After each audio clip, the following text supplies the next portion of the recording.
이 부분이 말씀을 안 드리고 싶은 부분일 수도 있어요. 수술이 끝이 아니라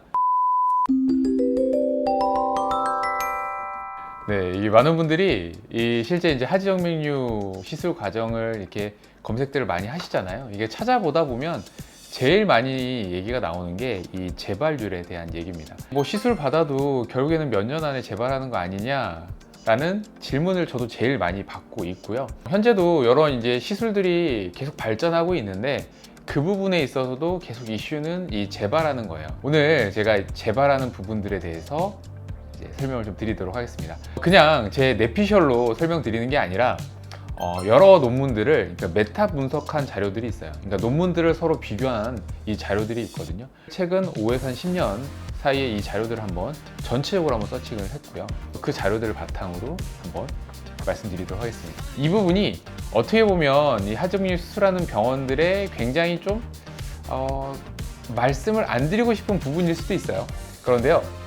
분명히 환자분들은 또 아셔야 되는 부분이기 때문에 그 부분을 좀 알려드릴게요. 일단 전반적인 이제 수술 후에 재발률을 보게 되면요, 1년 내에 재발률은 그렇게 높진 않아요. 보통 이제 5% 미만 혹은 5에서 10% 정도가 일반적인 재발률인데요.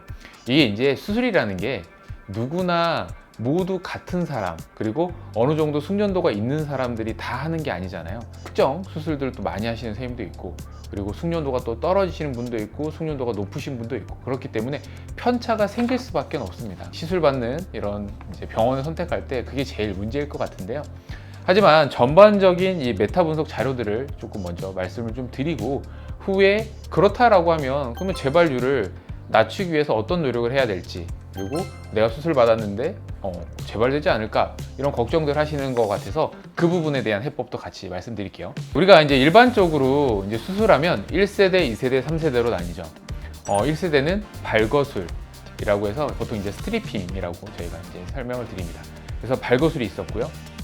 2세대는 레이저와 고주파를 기본적으로 하는 열 치료가 있어요. 그리고 3세대는 비열 치료의 시대가 있는데요. 비열 치료 같은 경우는 시아노아클레이트나 이 목화라고 해서 경피적 이 기계화학요법이 있어요. 그래서 기계적으로 혈관을 자극을 해주고 거기에 약물까지 주입하는 방법들이 있는데, 이 각각의 재발률과 그리고 이후에 생기는 이 약간의 통증이나 이런 부작용들이 다 참 차이가 납니다. 그래서 그 부분을 좀 설명을 드려야 될 것 같은데요. 말씀드렸다시피 일반적인 1년 내 재발률은 5에서 10% 정도라고 생각을 하시면 되고요. 1세대, 2세대, 3세대가 있어요. 이 세 가지 세대 중에서 그렇다라고 하면 재발률이 제일 높은 건 어떤 걸까요? 아마도 많은 분들이 뭐 2세대, 3세대, 뭐 열로 지지고 혹은 약물 주입하고 이런 것들보다 사실 확실하게 혈관을 이렇게 긁어내는, 발거하는, 스트리핑 해주는 이 수술이 재발률이 제일 낮을 것이다 라고 생각을 하시잖아요. 하지만 실제로 5년 내 재발률을 보게 되면 사실 거의 비슷한데요. 어떤 보고에 따르면 다른 부위로 재발하는 확률 자체를 보게 되면 50%에 이를 정도로 된다는 게 바로 발거술이에요. 이게 발거술이 왜 그러냐면 우리 몸은 계속 상처에 회복하려고 노력하고 적응하려고 하거든요. 근데 갑자기 발거한다고 해서 혈관을 긁어내 버리게 되면 우리 몸은 뭔가 문제가 생겼다, 우리 혈관이 갑자기 없어졌다, 이렇게 인지를 할 수 있어요. 그렇게 되면 우리 몸은 이 혈관을 다시 만드는 과정을 겪게 됩니다. 그래서 재개통을 할 수도 있고요. 신생혈관들을 만들면서 그 주위에 혈관들이 자랄 수가 있는 거죠. 그래서 이전에 여러 부작용들이 있었던 발거술이 있었지만 또 하나의 부작용이 바로 이 재발한다는 거였어요. 그러니까 5년 이내에 대부분이 재발을 한다, 50%가 재발한다, 이런 부분 때문에 다른 시술들을 또 찾게 된 부분들도 있었고요. 그래서 실제로 발거를 했을 때, 스트리핑을 했을 때 재발률이 높더라.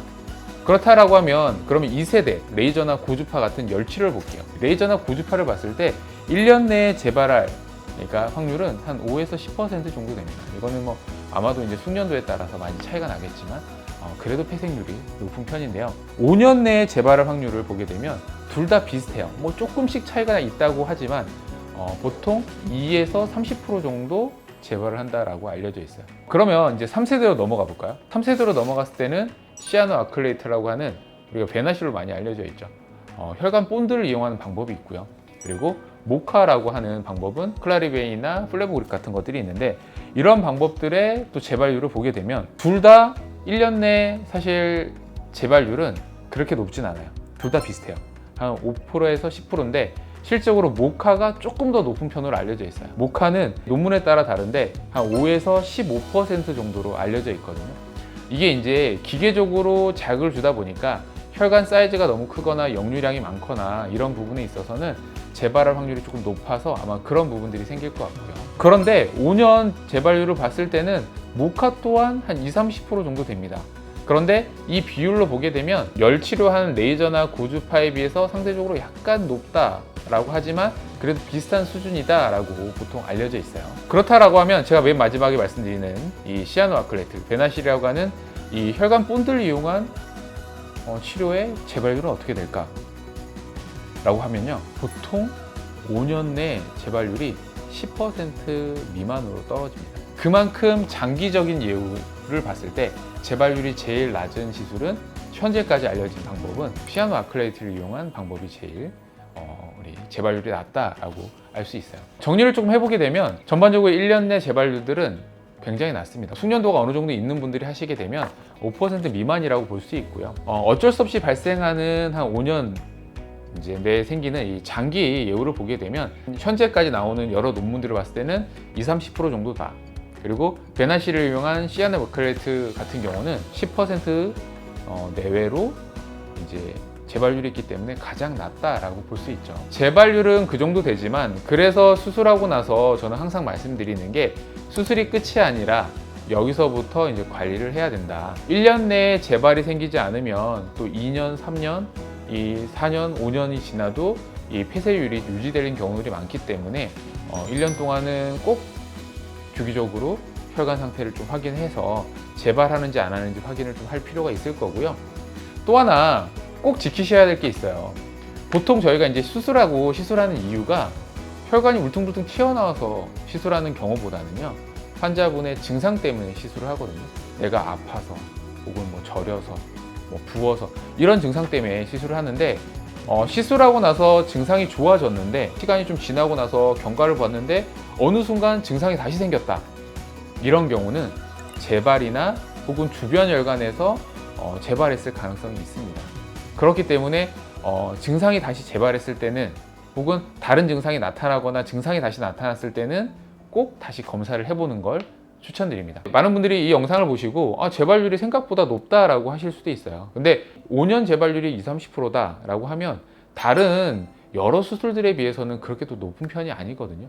그리고 현재 숙련도가 또 높고 이제 수술 많이 하시는 병원들 혹은 꼼꼼히 하시는 병원들에서는 5년 내 재발률을 10% 미만도 보고하는 부분도 있습니다. 그래서 이거는 병원에 따라 좀 차이가 분명히 날 건데, 메타 분석을 통한 자료들을 바탕으로 설명드린 부분들은 있고요. 이 부분은 병원들마다 조금 차이가 있을 수 있기 때문에 꼭 설명을 좀 추가적으로 들으시고 시술이나 이런 것들을 받으시면 좋겠고요. 재발률은 이렇게 된다. 생각보다 높다고 생각할 수 있지만, 하지만 정확한 정보를 아시고 또 이 설명 듣고 시술하시는 게 필요하니까 이 부분도 같이 안내를 좀 드렸어요. 여러분들 재발률 너무 걱정하시지 마시고요. 충분한 상담이 필요하고 병원의 선생님들이 얼만큼 수술을 잘 하시는지도 좀 필요합니다. 그 부분도 꼭 기억하셨으면 좋겠습니다. 네, 지금까지 영상 시청해 주셔서 감사합니다.